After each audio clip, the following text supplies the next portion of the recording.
Thank you, Lord. Kasi binigyan niya ako ng mabuting mapapangasawa. Thank you. Kasi si Stephen yun. Una kong sasalamatan ay ang Panginoon na siyang nagtadhana sa ating dalawa. Dahil kung iisipin mo, paano at saan nga ba tayo nagsimula? Sa sinihan, di ba? No. Ang storya natin ay may mga genre. Love story, thriller, horror, action. Pero ang pinakabida sa lahat ay ang ating love story. I love you, and I will do my best to keep you and choose you every single day. Today, I lay my eyes on you. I knew you are the one God gave to me. My lost rib, but I ignored it because I was too scared that I might mess it up and you will not accept me. But by God's will and way, I took my chances and courted you. Ang sarap sa pakiramdam mapunta sa tamang tao. Noong una magkakilala tayo, akala ko dadaan ka lang sa buhay ko. Yun pala, ikaw na yung panghabang buhay ko. You are sure-footed while I was careless in my way. You know what you want, and I'm letting the waves take me wherever. I love the way you always stand up and push me to do what I know is impossible. You raise me up to be a better person. I know we always argue, but in the end, we will have our decision together. Hindi naging madali ang lahat. Madami tayong pagsubok, pinagdaanan, at marami rin tayong laban na naipanalo. Alam kong susubukin at susubukin tayo ng problema. Isa lang ang sigurado ako, mas mananaig pa rin ang pagmamahal nating dalawa at ang pagmamahal natin sa Diyos. Thank you because you remain in me, even if I become unbearable, and even if you don't understand what I'm doing, and care for myself. And thank you because you still love me, even though I'm awful. To return the favor, I will devote myself to you and God, for you are God-given to me. I will cherish every moment together, even if the times are full, or dull, or simple. I will be a protector, a provider, and a pastor to you and to our future family. Sa isang tao na kung saan ay merong malalim na pagmamahal, kung siya ay tunay na nagmamahal, kahit gaano man kabigat o kahit gaano man kahirap, gagawin niya ang lahat para lamang ito ay maipahayag niya sa kanyang minamahal. And how much more for a man and woman who truly love each other? Diba? Ano pa kayang pagsubok ang hindi nila malalagpasan? Nafe, do you take Stephen here present as your lawful husband according to the rite of our Holy Mother, the Church? Yes, Father. Yan, gusto ko yung mga talagang... Do you give yourself to him as his lawful wife? Of course, yes. Do you accept him as your lawful husband? Yes. Stephen, do you take Nafe here present as your lawful wife according to the rite of our Holy Mother, the Church? Always yes, Father. Do you give yourself to her as her lawful husband? Yes, Father. Do you accept her as your lawful wife? Yes, sir. Always. Wear this ring as a sign of my love and fidelity. Stephen, wear this ring as a sign of my love and fidelity in the name of the Father and of the Son and of the Holy Spirit. Happy 7th anniversary and happy birthday, my love. I can't wait to spend the forever true full of memories of me and you.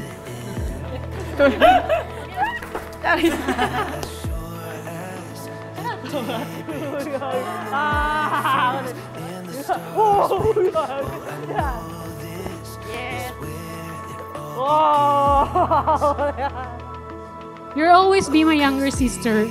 Alam kong strong ka, subukan na. And thank you sa laging pakikinig sa mga hinaing ko sa buhay, hanggang sa mga walang kakwenta-kwentang bagay. I can say, isa kang mabuting kaibigan, kapatid, at lalong-lalo na, isa kang mabuting anak.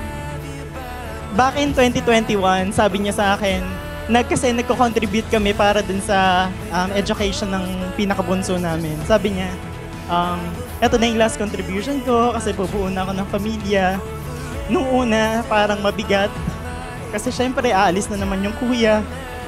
Pero when I realized he started supporting us since 2015, 14, and he did that for years and years. Tapos 2021 lang siya nagsabi na it's time to build his own family. When he realized na kaya na namin mag-survive on our own.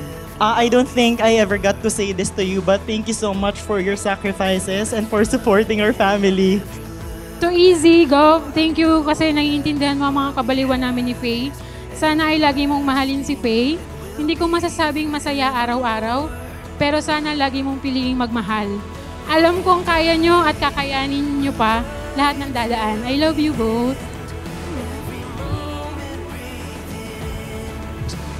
Hindi talaga kami nag-uusap kasi nga, syempre, we went our separate ways when we went to college. But si Faye lang talaga yung naging bridge namin to communicate, and he's always doing that ever since kasi he knows that my brother will be happy every time na magkakasama kami sa isang table eating together. Alam nyo, ang tingin ko sa kanilang dalawa at that time, parang mag-asawa na talaga. Ibubuking ko lang ng konti si Easy kasi isa sa mga beneficiaries niya at irrevocable beneficiary. Diba? Parang asawa na talaga ay si Faye. Kaya sabi ko, oh my gosh, I salute this guy. Kasi kahit mag-boyfriend, girlfriend pa lang sila at that time, grabe na ang commitment ni Easy kay Faye. I can really see the pure love in his eyes kung gaano niya kamahal si Faye. Kaya nga, di ba, pag tinatawag niya si Faye ng Milady, talagang my queen. Sabi ko, ay grabe, iba talaga ang lalaking ito. Sobrang sagad sa buto magmahal. I just wanted to tell you na all time is quality time. Walang garbage time. So you spend your daily life.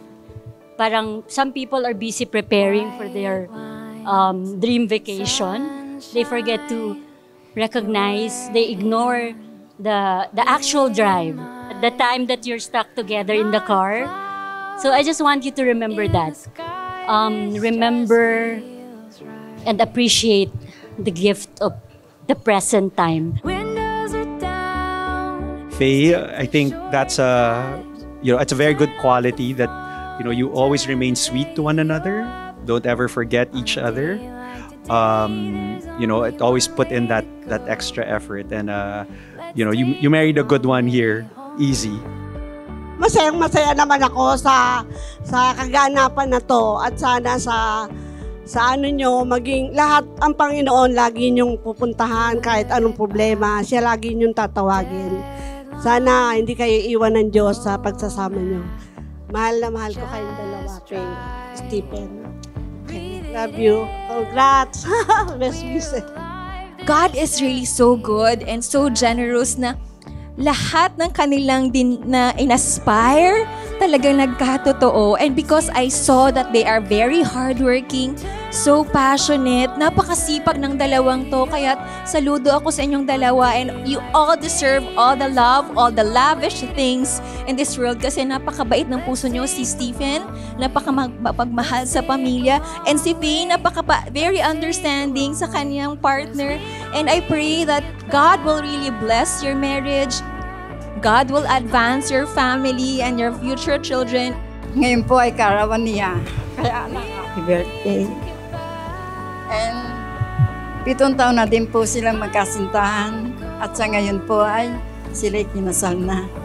Congratulations and best wishes. Mabuhay kayong dalawa. Sana, ang masasabi ko lang, ang isang magulang, ang pagmamahal sa anak ay walang kapantay. Easy, tinatanggap kita ng taus-puso ng aming pamilya. Kaya binabati ko kayo. Congrats and best wishes. Stephen, mahal mo ang Diyos. Alam mo, ganun din ang pagmamahal na ibibigay mo kay Faye. And that challenges and problems will always be there, but as long as you are together with God in the center of your relationship, lahat makakayanan nyo. And that always be grateful with each other. Alam ko naman, lagi kayo nagte-thank you sa isa't isa. And Kahit galit kayo sa isa't isa, mag-I love you pa rin kayo because the I love you word will melt all the anger at inis sa inyong mga puso. And the third one is always learn to forgive. Thank you so much for supporting our family for years and years. You've been raising the bar for a family, and I know that you will do that for, continuously. So I appreciate it with all of my heart. And also, our family is not, good at communicating, but thank you so much again, Faye. You've been part of our family ever since. You're now Mrs. Bacunyo. Wala ka ng choice, so... May mga ilang dumaan sa buhay ko na akala ko isa sa kanila ay siya na. Pero hindi pa pala. Kundi, inihahanda ako sa tamang tao at ikaw yun, Stephen, my love.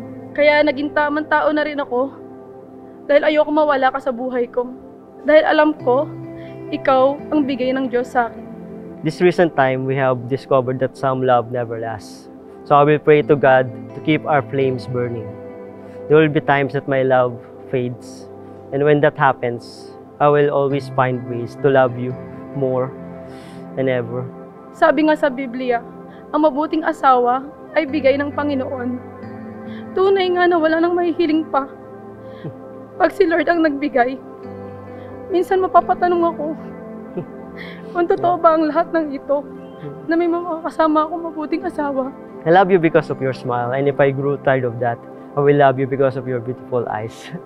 If I grow tired of that, I will love you because of your pure heart.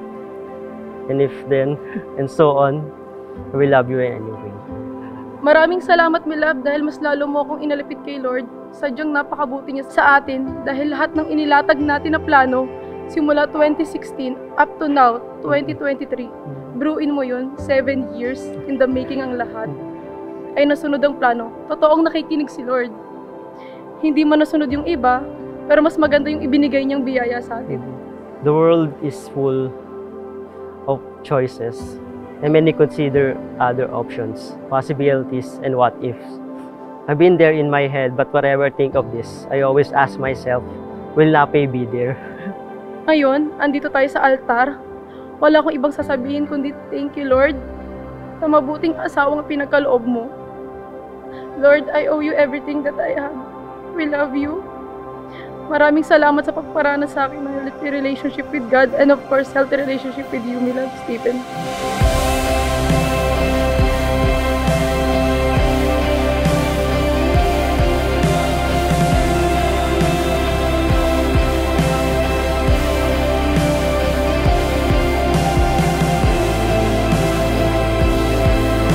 For every seconds we are together, I am complete. I don't think of anyone but you. And whenever you are not with me, I always ask myself, where is Nape? Those are the times that I know I want to marry you. I want to ask God's will to tie our knot and never let go. Alam mo ba kung bakit lagi kitang kinukunan ng litrato? Kasi gusto ko makita palagi ikaw ang larawan. Ang mga ito ay nagpapatunay na masaya tayo. At ikaw ang tunay na taong nagpapasaya sa akin. Ikaw na panghabang buhay. Some things will be different and some things will be better. Please know that I will choose you even if that is the hardest thing to do. And I will be the man you need me to be. I will be the man you want me to be. And even if we already have kids, you are still my baby.